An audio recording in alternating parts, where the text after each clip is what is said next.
everybody, Alex here.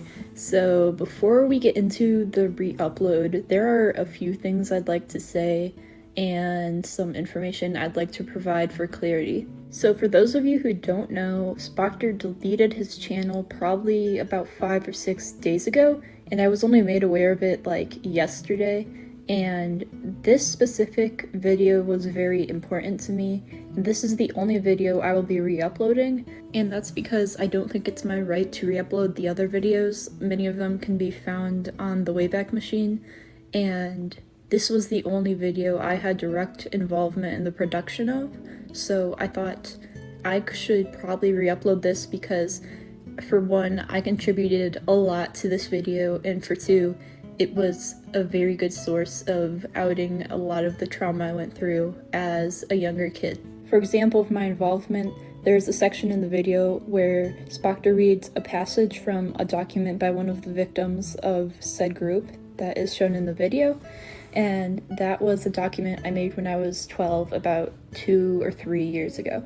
I don't entirely stand by everything I said in that document, especially since I was such a young kid at the time, but it was still a very good resource to get my feelings out there when my trauma was still fresh and it was still something I was healing from.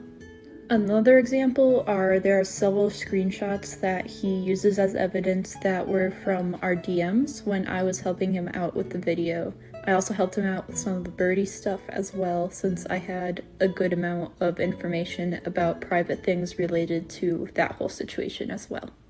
Essentially, I felt a right to re-upload this because the video itself was a very, very good video, and I still stand by that thought, but Spoctor himself has shown not to be the most trustworthy source, and I figured this would be a much better place to watch said videos re-upload instead of on some random person's channel because I in some way made the video. Of course, I'm not taking credit for everything at all. I definitely wouldn't, but it is something that is held very dear to me, and it is a video that was very important to my healing process when it comes to DICE.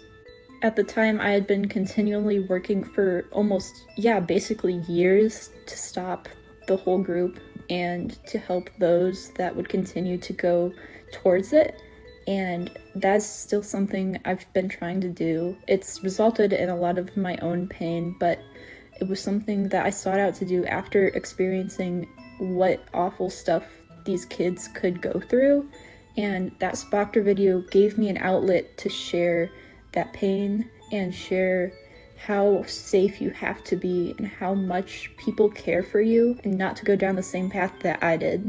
I would also like to know I won't be making any money off this video. I didn't make it, so I wouldn't deserve to, and I'm not monetized on this channel anyways, so I'm not taking any profits that would go to Spoctor at all. And the last thing I'd like to mention is that I don't have anything to say on the actual drama surrounding Spoctor at the moment.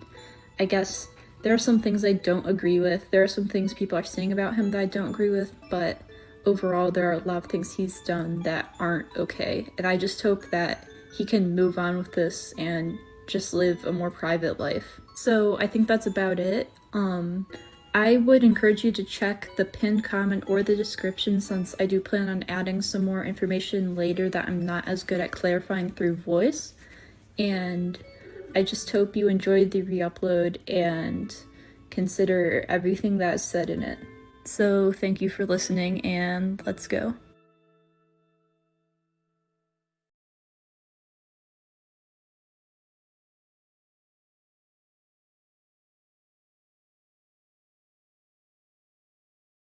I received an email a bit ago that read, "Hi, I'm currently in a toxic relationship with Birdie. I've chosen to reach out because I am in need of great assistance, and I believe only those who were in this situation before me would truly understand how and where I should go from here. Before I begin, please do not use this as discourse. If you must share this with anyone, please don't give out my name on any platform, since I'm not one to enjoy spotlight under any circumstances. I also want to mention I will not be offended if you do not respond to this email. You do not owe me, a stranger, anything in the slightest." I thought over it for about a month before I finally responded, and I asked, "Hello, is your Discord still the name listed in this email?" And they responded with, "Hi. As it turns out, this person has been lying to me about being Birdie for months. They genuinely tricked me through my lack of knowledge on who Birdie is. I'm so sorry for wasting your time. I wanted to know more about this, because even if I don't know who Birdie is, what kind of human being would pretend to be someone else? I got to know this person, and we've been talking over the course of the past few weeks, and they're genuinely pretty nice person. We get along very well. We get along so well, I'd even dare say that we're friends to a certain degree. All because I just kind of wanted to talk to them about some, bull drama that I wanted to maybe make a video on.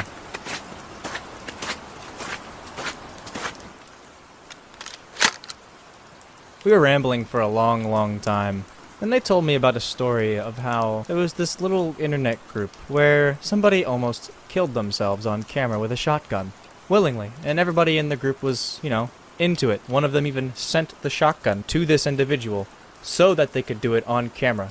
It was delivered to them overnight.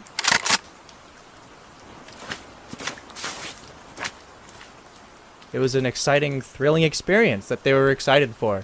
And apparently the person that was gonna do it was excited as well. If that doesn't make you uncomfortable, then I don't know what will. Person willingly killing themselves, not because they're sad, not because they're upset in any way, but because they want the attention of the people that are going to watch them do it. The attention that after they do it, they're no longer going to receive. What kind of mind thinks like that? And what kind of people would encourage that? They were 17 years old. The world is a scary place. A very scary place. Scarier than a lot of us can fathom, and a lot scarier than a lot of us want to accept. A lot of us are blind to some of the horrors in this world, and a lot of us never had to face those monsters that roam around out there, and a lot of us don't really fully understand it, me included. But there are some people out there that have experienced it. There are some people out there that have gone through more than we can even imagine, and it shapes them into something that others might see as strange or weird or even evil. This video attempts to rationalize these monsters. As little excuse as some of them might have, maybe it's important to understand what can help versus what will hurt. Many young circles on the internet certainly aren't one of those things. The animation meme community certainly is not one of those things. Traumatized individuals run to the internet for safety, only to find validation in ways that further encourage unhealthy progression. The internet feels good to them, but in most cases it absolutely isn't good for them. Today isn't entirely about Birdie.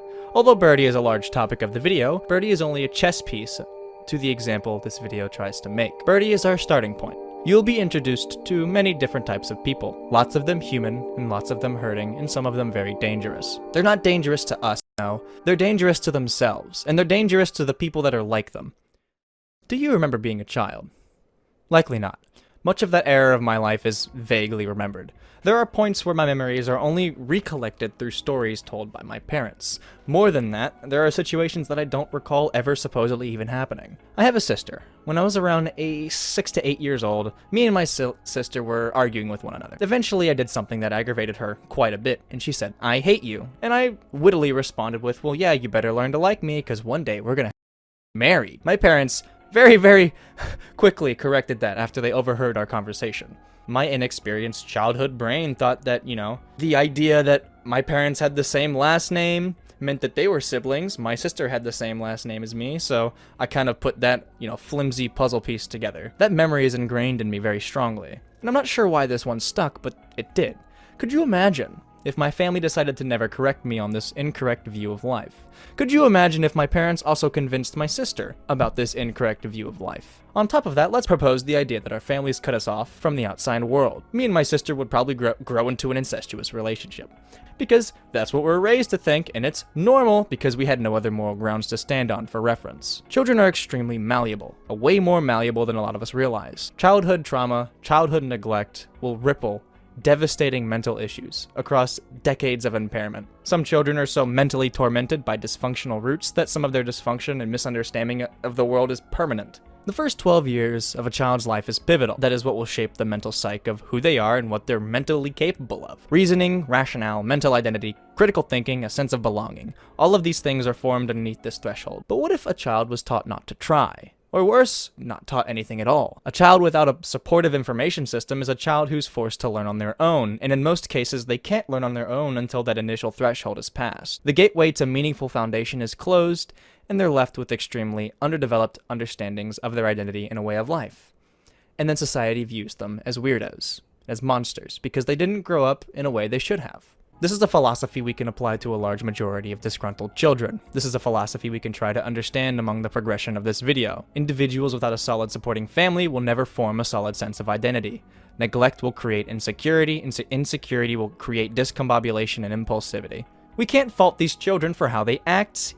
We need to leave a little bit of wiggle room for them, for mistake and learning. Of course, there is a threshold. A complete disregard for another human's life, or a complete distasteful disregard for the feelings of another human is something that is quite possibly inexcusable. Society should not have to deal with such monsters, even if that's how they were raised. But in more cases than not, disgruntled children will only hurt those around them in a rapid desire to feel validity and a sense of belonging, and then they'll unhealthily cling to it despite the pains it may cause around them. It's a warranted selfish need to feel a feeling that they had been lacking all throughout childhood for one reason or another. There are many facets to this behavior, but it all roots down to this one basic desire. And unfortunately, many of these children who are tormented, who have been neglected, and who do have problems in their family, try to search for something that they never got on the internet, in all of the wrong places. And that brings our story to where we are today.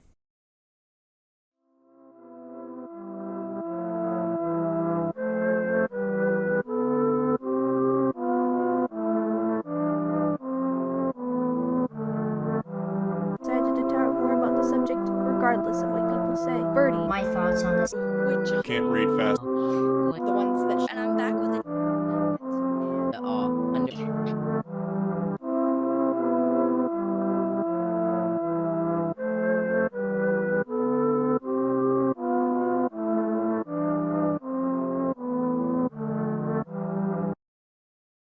Do we remember Birdie? One of the most infamous animation memers back in 2017 and 2020, the one that got himself in a plethora of trouble. One of the biggest controversies back then was correspondent to an obsession he had for other creators within the community, notably Sleepy Kink. Some people said that he was obsessed with Kitty Dog. Birdie is a very interesting case in our community, considering Birdie is one of the very few animators that managed to fall as a villain, whereas others in this community who have admitted to actions possibly far worse than what Birdie has done, they're still thriving to this day. I realize I am partially responsible. I take part in this fall of, imbalance of justice. Simply put, Birdie isn't really a monster. Birdie is not an animal. Birdie is, in fact, very human. A lot of the dehumanizing nature of what I said in that video that I made 3 years ago is not really what I align with anymore. I come to realize that many of the young people in this community didn't cut Birdie any slack.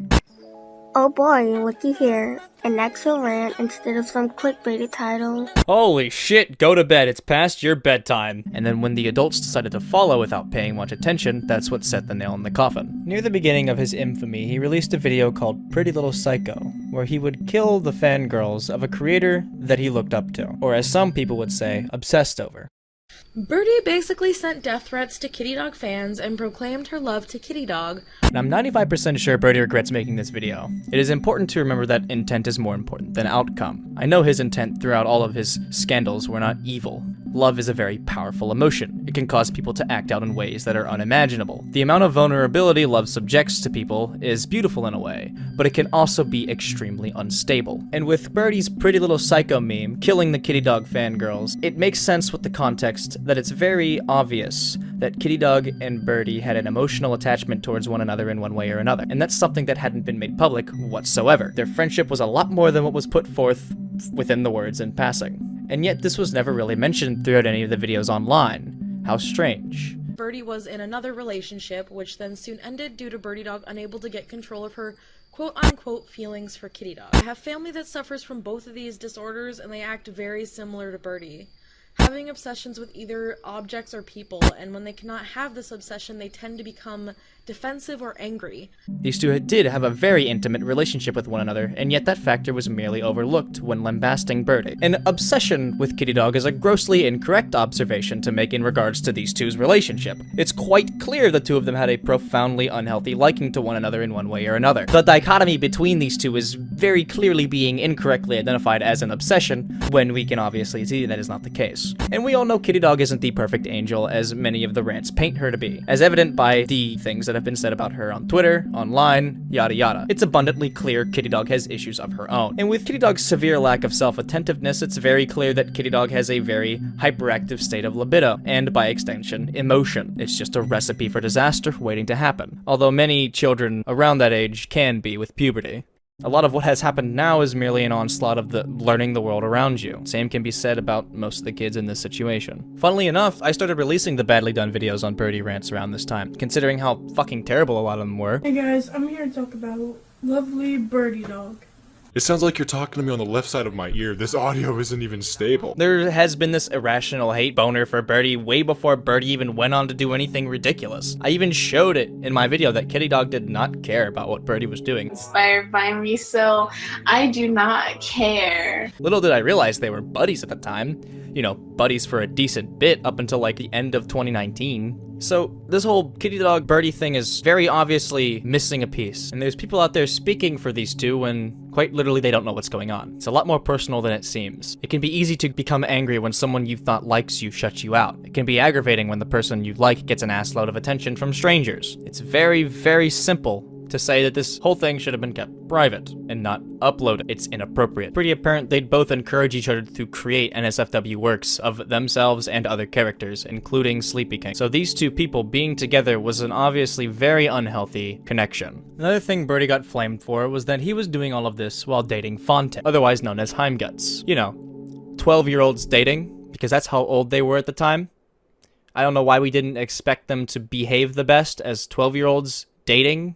People that young have quite literally just finally developed their mental foundation, and they've finally developed the tools to start analyzing the world around them. No wonder there were issues between the two. No wonder there were disloyalty problems, especially in an environment like this. For sure, it's not a good thing that Birdie did that, but it sure as hell isn't the most fucking evil thing either. The virtue righteousness that everyone felt at the time was just extremely shallow. This isn't pure evil. This is just naivety. And the people painting it as evil publicly doesn't help anything, that's for sure. Because then in the future, you grow up and become vindictive, which is what Birdie did. And yes, self-development is harsh, but you don't have to feel the harshness that strongly throughout the internet, and the internet never forgets. Very clear that Birdie and the person he was dating did not have very clear communication with one another. Incentives from Birdie's friends even say that. Phonic didn't like it, but didn't know how to properly communicate that, and just ran to friends to cope with it. That could have spiraled into a situation where friends built a self-righteous desire to expose Birdie, and also amped up Phonic into disliking Birdie. So,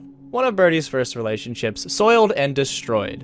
You remember when you lost your first relationship that you took seriously? It took months for me to heal, and a lot of the anger throughout the process was irrational and unimaginable. I was a fucking asshole. But yeah, during this time, Birdie and Fontic would date on and off over and over again, basically breaking each other apart, bit by bit, week by week. Sounds fucking exhausting, right? Why was Birdie labeled as the bad guy for doing things that Heimguts was apparently encouraging? You know, sexual acts, roleplay, like, okay, it happened, I guess? Hell, even on the freaking Birdie wiki, the wiki says that Fontic bullied Birdie. How did Birdie end up being the bad guy here? Because they posted a shitload of vents online, and because everyone saw those first and thought they were dumb, Birdie released mountains of inappropriate vents on his second account. Vents that only served to escalate the situation. Vents, I argue, should have been kept way private, and any mention of their relationship should have been handled way more professionally on a social basis. Birdie was way too disgruntled to understand that, and that's his downfall. We had a situation with Doge Dust, where Doge Dust attempted to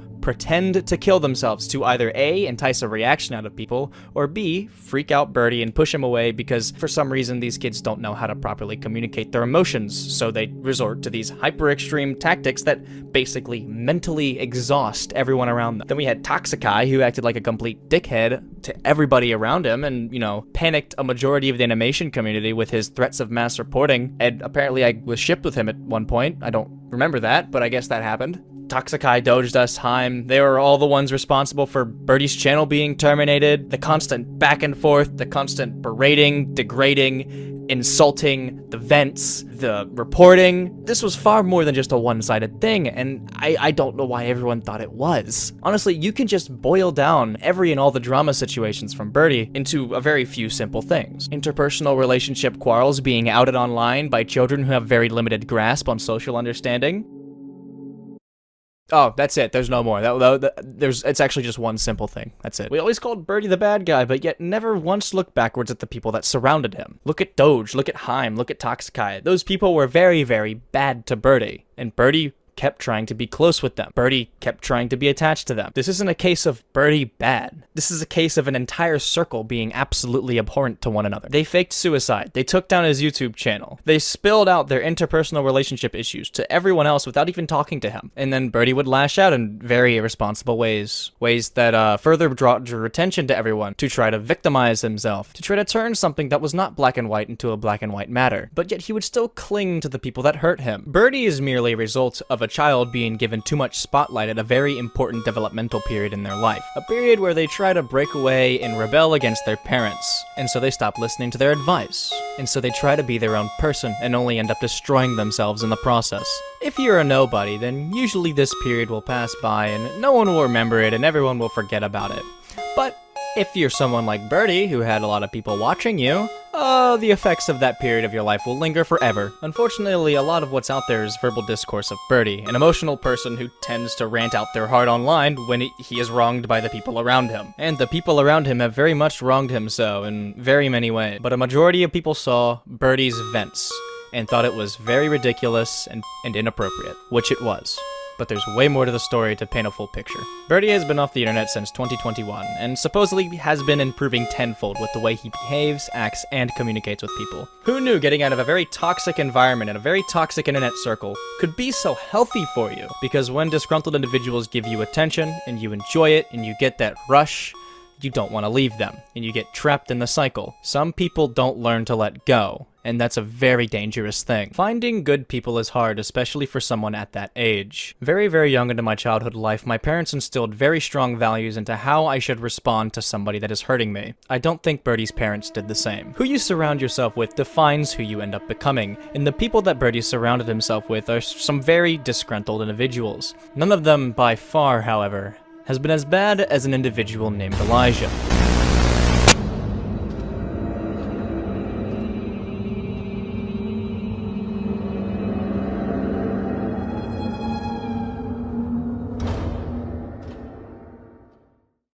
Now that's not what they go by online, however that is a name that they do use. And it's a broad enough name to where anyone watching this video won't be able to find out who he is. Elijah ran a notorious internet group online, one that I will just refer to as the group for the rest of this video. The reason I'm using pseudonyms is because this individual Elijah has an extremely obsessive desire to receive any form of attention that there is, even when the attention is negative. And yeah, I'm giving him a little bit of attention by making the video. However, the broadness of which I use to identify him will not allow other people to find him, and that's what I feel like is more important here. Welcome to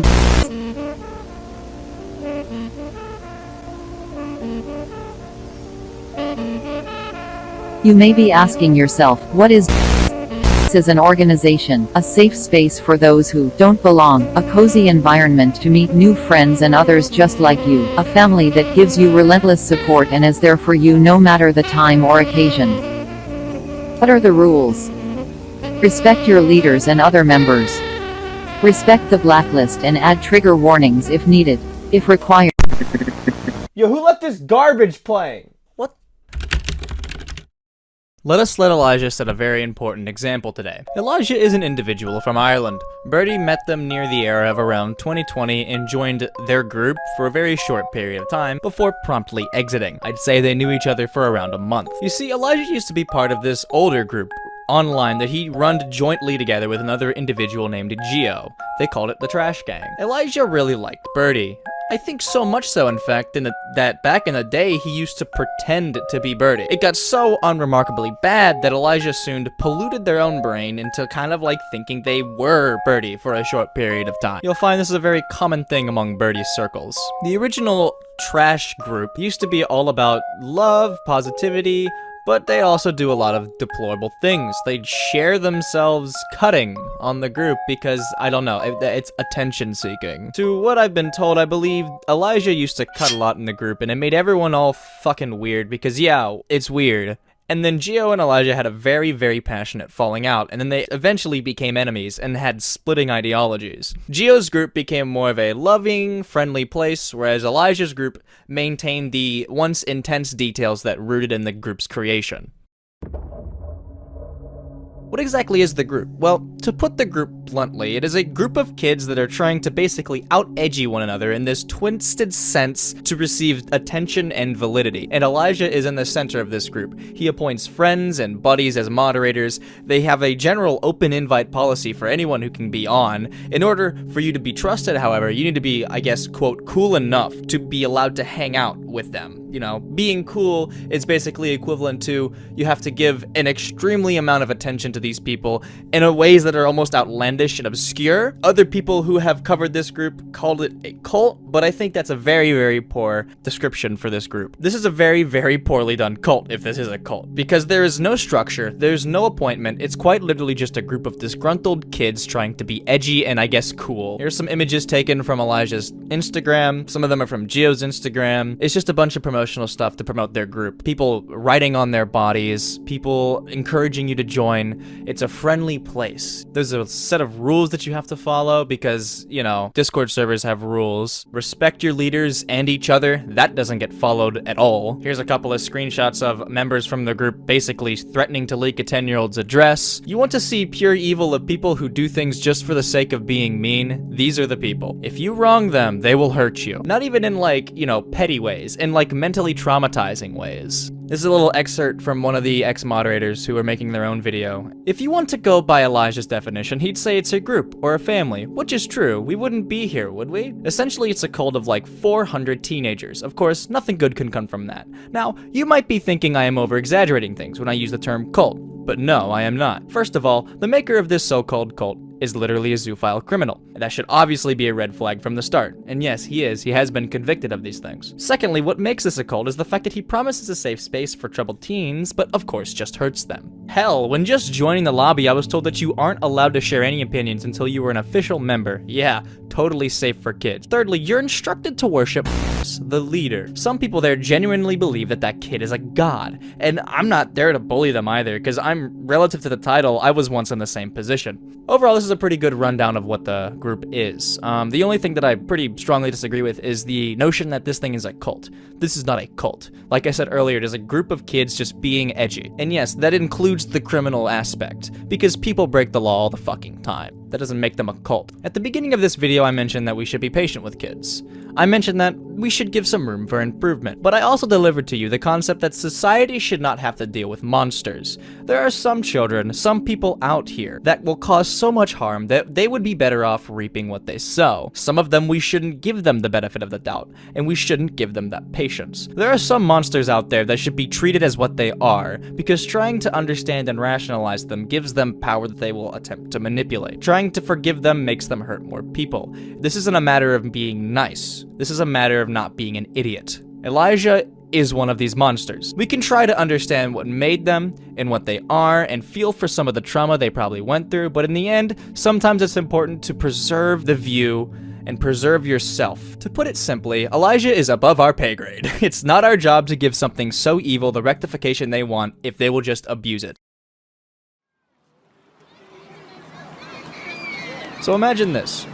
You're a child with a missing background and a supportive family. Imagine you're a disgruntled child that was sheltered from the outside world and was traumatized by the family around you every day. You've grown into a spiteful, dangerous world where being hurt is the norm. When you're used to people around you being monstrous and devilish, where the people you love are also the people you hate the most. Say you find this server that claims to be supportive, functional, accepting, and loving, despite of people and their traumas and the things they do to cope. And to this extent, it is kind of true. They do accept their trauma. They do accept and feed into their desires to cope. They allow them to be themselves. But they do this by encouraging them to cut. They do this by encouraging them to harm themselves. They do this by giving them the affection only when they do the things that will end up hurting them long term. You give them love for being themselves when them being themselves is one of the most fucking destructive things they can do for themselves like this. And yet I feel like Elijah knows that, don't you? You know that telling them to cut, encouraging them to cut your group's name into their skin, you know it's not good. In fact, you want attention for that fact. You will willingly break the people around you and do it for nobody's benefit but your own, to be worshipped as this god, to be seen by people around you. I hate to burst your bubble, but you're not helping anybody. You're hurting everyone. You're like a human drug. You break down the people around you bit by bit while they cling to you, unable to let go, because they're so used to a family that does the same to them. They love you for how you hurt them because that's the only love they know. They hate you but they love you at the same time, and that's not a stable way to hold on to people. The group that he put together that he compares to a cult, he takes pride in that label. He takes pride in this idea that we would consider his group to be this horrific thing because he enjoys that kind of attention. The way he lures in broken kids into this safeguard of hope by feeding into the traumatized triggers that they have and then allowing them to use their coping methods to deal with it. These kids feel a rush from the adrenaline they feel when they cut for you and you give them the attention for it. They do it for themselves more than anything else. They're using you as much as you're using them. They use you to try to feel good because they think that's what's good for them. I met one individual that used to be on who struggles with a lot of mental condition. I asked them to tell me about their emotional experience in the server. One of the best words they used to describe it was enthralling, they said. There was always something going on. They said it was never boring. That might sound fun, and maybe sometimes it was, and maybe it is to the people who enjoy being surrounded by other people's dirty laundry. Maybe it's nice to be encouraged by a horrific person, to make fun of people and to belittle the people around you. Maybe it's nice to threaten to dox someone who's 10 years old for attempting to leave the server. Yeah, man, that sure does sound enthralling. This group spans a pretty far bounds, but it certainly is not a cult. No cult would be this sloppy. No cult would be this disorganized. No cult leader would appoint their hierarchy all based on the people they dated at the time. It's just pathetic. It's a pathetic wannabe. A wannabe cult that has stupid wannabe outfits for their hierarchical members drawn by a 15-year-old. A wannabe cult who just encourages you to hurt yourself because that's the twisted idea they have of being a cult. A wannabe cult that really thinks it's doing something special when really it's doing quite literally nothing. People have told me that cutting gives them power over their own feelings and their own physical pain. But what power is it really if you're doing it under the impulse to cope? There's more power in resisting that urge. There's more power in saying no. There's more power in building yourself up. There's nothing but hatred and anger that comes from pain. Pain is inherently negative. Fixing a negative with another negative just leaves you with more negatives. It feels good at the time, it feels relieving, but it just leaves you scarred in more ways than one. There's so much better out in this world than just that. There's so much better in this world than these people. There's so many people out here that will do so much for you if you just show them a little bit of genuine connection. If you show them you're hurting, if you work with them, if you're kind to them, if you're open with them. I spoke to somebody about their childhood trauma, someone that had joined someone who was part of it for a pretty long time and was a pretty big member. They told me a little bit about their trauma and what happened to them in their past. And the only catch was that I can't share their name, which I wasn't going to anyway. They have some very, very severe official mental diagnoses because of their childhood trauma. They were raped at a young age. They were mutilated. They watched someone blow their head off before their very eyes. They were abused by their father. They were manipulated into hurting animals. They were groomed. They did drugs almost as early as 10 years old, maybe younger.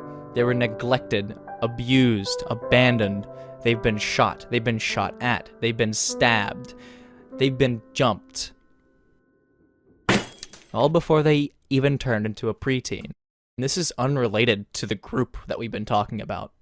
This is just pure worldly horror being inflicted on one young mind. It's hard to imagine putting yourself in those shoes, but even if you try for a moment, you begin to wonder how they're even still mentally alive, how they're still mentally functional. And the truth is they're not. That's why they ended up joining this group that Elijah made. When the world is as decrepit and horrifying from the day you're born to the day that you just find some silly Discord group, it's almost as if this group is nothing in comparison to what you've been through. It's all just part of the norm. But it's still not good. It's just more evil stacked on top. When you realize how pointless your life is and how little you truly mean to the world, and you begin to fall in this endless state of mania. When your trust in humanity is fractured, and you start to search for the things in life that give you a rush versus the things in life that build stability, and a sense of identity and morals, because why look for stability in a world where nothing is stable? Why care when nothing matters? It's extremely hard to balance yourself later in life when you're born into a world where you can't get the balancing practice. Diving into this group, diving into this community, I met some of the most fascinating people. Some of them I will refuse to speak to ever again. Some of them were way too even fucking gross to stomach a conversation with. Others I felt this desire and urge to talk to convince them to push through. A lot of the people in here are just ugly and disturbed and don't know how to deal with that. They just cling to what they know.